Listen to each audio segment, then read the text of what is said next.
اسلامی افواج میں استعمال ہونے والے مختلف جنگی اوزاروں، تلوار کی کمان، سوار دستے کے پیچھے شتر سواروں اور خچروں کا دستہ نظر آئے گا۔ اونٹوں کو بار برداری کے علاوہ توپ گاڑی کے طور پر بھی استعمال کیا جاتا تھا۔ اس طرح توپ کو شتر نال کہا جاتا تھا۔ اس کے بعد دبابہ کی نقل نظر آئے گی۔ قلعہ بند افواج کے محاصروں کے دوران قلعوں کو توڑنے کے لیے تاریخ کے مختلف ادوار میں مختلف ہتھیار ایجاد ہوتے رہے۔ دبابہ کھرک یا قبش نامی اس مشین کا تعلق محمد بن قاسم کے دور سے ہے، اور چشنامے کے مطابق محمد بن قاسم نے اس مشین کو سندھ کی فتوحات میں استعمال کیا۔ دبابہ کے بعد محمد بن قاسم کی افواج کے ساتھ آنے والا دوسرا اہم ہتھیار منجنیق تھا۔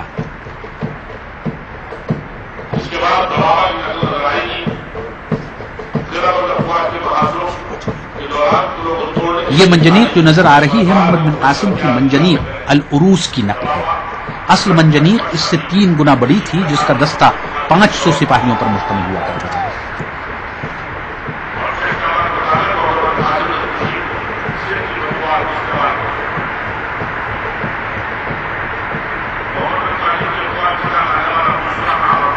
ہندوستان کی جنگوں میں ہاتھیوں کا کردار خاصا اہم رہا ہے۔ ہندوستان کے تمام حکمرانوں نے اپنی افواج میں ہاتھیوں کی ایک معقول تعداد کو ہمیشہ قائم رکھا۔ آرمی ہیریٹیج فاؤنڈیشن نے جنگوں میں ہاتھی کے کردار کو نمایاں کرنے کے لیے اپنے دستے میں اسلامی فوج کے جنگ ہاتھی کا ماڈل شامل کر لیا ہے۔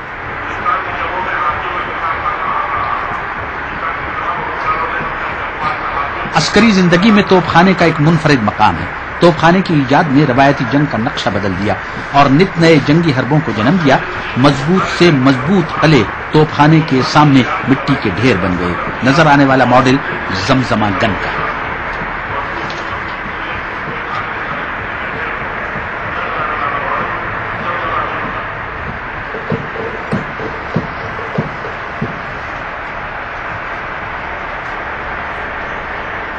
خواتین و حضرات، اب جو متحرک دستے آپ کے سامنے سے گزرنے والے ہیں یہ پاکستان کی اسٹریٹجک فورسز کا حصہ ہیں، جن کی قیادت لیفٹیننٹ کرنل محمود علی بابری کر رہے ہیں، جو اسٹریٹجک فورسز کی ایک مایہ ناز یونٹ کمان کر رہے ہیں۔ یہ اسٹریٹجک فورسز پاکستان کے زمین سے زمین پر مار کرنے والے میزائلوں پر مشتمل ہیں، جو مکمل طور پر پاکستان کے تیار شدہ ہیں۔ آج کی اس پریڈ میں ہتف 2 ابدالی کے علاوہ ہتف 3 غزنوی، ہتف 4 شاہین 1، ہتف 5 غوری، ہتف 6 شاہین 2 اور ہتف 7 بابر میزائل شامل کیے گئے ہیں۔ میں نے عرض کیا کہ لیفٹیننٹ کرنل محمود علی بابری ہیں جو اس کی قیادت کر رہے ہیں۔ سب سے آگے زمین سے زمین پر مارک کرنے والے کم فاصلے کا بیلسٹک میزائل ابدالی ہے، جو بھی اسلامی کے چبوترے کی طرف بڑھ رہا ہے۔ پاکستان میں تیار شدہ یہ missile army strategic force command کا حصہ ہے۔ ہم وقت فائر کے لیے تیار رہنے والا یہ میزائل سسٹم کسی بھی جگہ سے فائر کیا جا سکتا ہے۔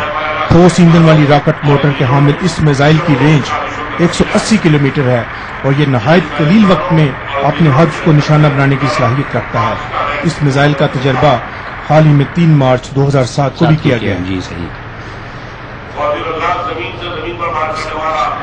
خواتین حضرات، اس کے پیچھے اب جو میزائل سسٹم آپ کے سامنے سے گزر رہا ہے یہ کم فاصلے کے زمین سے زمین پر مار کرنے والے ہتف 3 غزنوی میزائل ہیں۔ اس دستے کی قیادت میجر حسن رسا بنگش کر رہے ہیں۔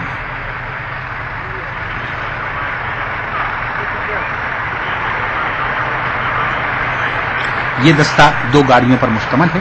پہلی گاڑی موبائل لانچر ہے جو کہ میزائل لوڈنگ سے لے کر اسے فائر کرنے کے لیے تمام کام خودکار طریقے سے کرتی ہے اور کسی بھی جگہ سے مطلوبہ ہدف پر میزائل داغ سکتی ہے۔ دوسری گاڑی میزائل ٹرانسپورٹر ہے جو میزائل کو لمبے فاصلے تک لے جانے کے کام آتی ہے۔ غزنوی میزائل ٹھوس ایندھن سے چلنے والی راکٹ موٹر کے ذریعے اپنے ہدف کی جانب پرواز کرتا ہے۔ ہمارا یہ قابل فخر ہتھیار ہر قسم کا وار ہیڈ ہدف تک لے جانے کی صلاحیت رکھتا ہے۔ ہم وقت تیار یہ میزائل سسٹم صرف چند منٹوں میں 290 کلومیٹر کے فاصلے تک اپنے ہدف کو نشانہ بنا سکتا ہے۔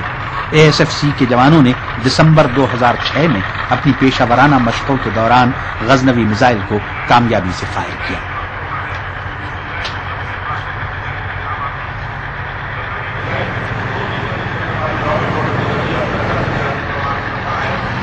خون دل دے کے نکھاریں گے رخ برگ گلاب، ہم نے گلشن کے تحفظ کی قسم کھائی ہے۔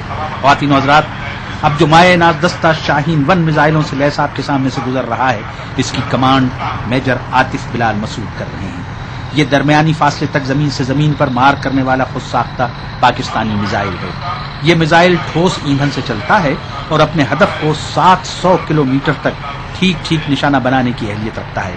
یہ میزائل ہر طرح کے وار ہیڈ بشمول نیوکلیئر وار ہیڈ ہدف تک پہنچانے کی صلاحیت رکھتا ہے۔ آرمی اسٹریٹجک فورس کمانڈ کے جوانوں نے دسمبر 2006 میں اپنی پیشہ ورانہ مشقوں کے دوران شاہین 1 میزائل کو کامیابی سے فائر کیا۔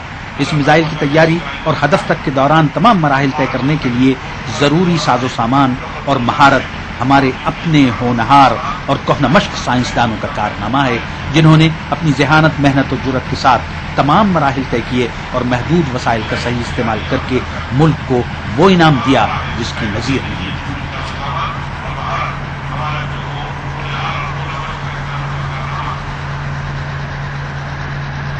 خواتین و حضرات، شاہین 1 میزائل کے بعد آپ کے سامنے سے گزرنے والا دستہ درمیانی فاصلے تک مار کرنے والا مشہور غوری بیلسٹک میزائل کا ہے، جسے 2003 میں پاکستان آرمی کی تزہیراتی افواج میں شامل کیا گیا۔ غوری میزائل کے اس دستے کی کمانڈ میجر سیف اللہ کر رہے ہیں۔ اس دستے میں شامل پہلی گاڑی غوری میزائل کی متحرک لانچر ہے۔ یہ لانچر میزائل تیزی سے نقل و حمل اور فائر کرنے کے لیے استعمال ہوتی ہے۔ اس لانچر کے بعد والی گاڑی میزائل ٹرانسپورٹر ہے، جو میزائل کو لمبے فاصلے تک لے جانے کے لیے استعمال ہوتی ہے۔ یہ تمام میزائل اور گاڑیاں پاکستان کی اپنی تیار کردہ ہیں۔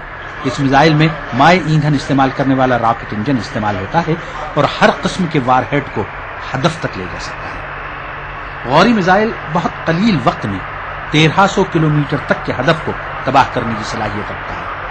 ASFC کے جوانوں نے نومبر 2006 میں اپنی پیشہ ورانہ مشقوں کے دوران غوری میزائل کو کامیابی سے فائر کیا۔ ہمیں اپنے سائنسدانوں اور انجینئروں پر فخر ہے، جنہوں نے میزائلوں کی ترقی میں ہمیں خود کفیل بنا کر پاکستان کے دفاع کو ناقابل تسخیر بنا دیا ہے۔ اب جو میزائل سسٹم آپ کے سامنے سے گزر رہا ہے، یہ دور فاصلے پر زمین سے زمین پر مار کرنے والا ہتف 6 شاہین 2 میزائل ہے۔ اس دستے کی قیادت کیپٹن محمد بلال کر رہے ہیں۔ یہ دستہ 2 گاڑیوں پر مشتمل ہے۔ پہلی گاڑی میزائل لانچر ہے، جو کہ میزائل لوڈنگ سے لے کر فائر کرنے کے تمام کام خودکار طریقے سے کرتی ہے اور کسی بھی جگہ سے مطلوبہ ہدف پر میزائل داغ سکتی ہے۔ دوسری گاڑی میزائل ٹرانسپورٹر ہے، جو میزائل کو لمبے فاصلوں تک لے جانے کے لیے کام کرتی ہے۔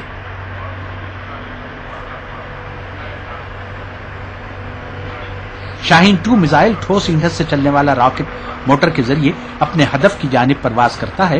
ہمارا یہ قابل فخر ہتھیار ہر قسم کا وار ہیڈ ہدف تک لے جانے کی صلاحیت رکھتا ہے۔ ہم وقت تیار یہ میزائل سسٹم صرف چند منٹوں میں 2000 کلومیٹر کے فاصلے تک اپنے ہدف کو نشانہ بنا سکتا ہے۔ شاہین 2 میزائل کا کامیاب تجربہ حال ہی میں 23 فروری 2007 کو کیا گیا ہے۔